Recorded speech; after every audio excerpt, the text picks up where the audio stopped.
Hello বন্ধুরা, আমি গিয়েছিলাম একটা গৃহপ্রবেশে নিমন্ত্রণ বাড়িতে। ওখানে গিয়ে কি খেলাম চলো তোমাদের সাথে শেয়ার করি। প্রথমেই দিয়েছিল কড়াইশুঁটির কচুরি আর ছোলার ডাল। আর এই শীতকালে কড়াইশুঁটির কচুরি দিয়ে ছোলার ডাল খেতে কিন্তু হেব্বি লাগে। তারপরে পাতে পড়ে গিয়েছিল স্যালাড আর ফিশ ফ্রাই। আর ফিশ ফ্রাইয়ের কোটিংটা কিন্তু ভীষণ পাতলা ছিল আর পুরোটাই মাছ ছিল। আর মাছটা ভীষণ ফ্রেশ ছিল, ভীষণ টেস্টি হয়েছিল ফিশ ফ্রাইটা। তারপরে চলে এসেছিল গরম গরম ধোয়া ওঠা ভাত আর তার সাথে ছিল শুক্তো।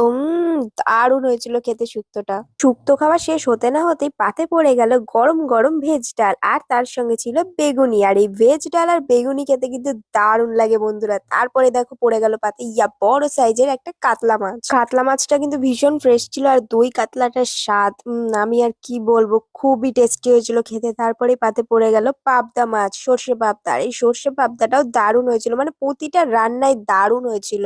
তারপর চলে আসলো চাটনি আর পাঁপড় আর শেষ পাতে ছিল নলেন গুড়ের রসগোল্লা আর আইসক্রিম। আর পাঁচ দিয়ে আজকের খাওয়াটা শেষ করলাম। কেমন লাগলো অবশ্যই জানিও। টাটা।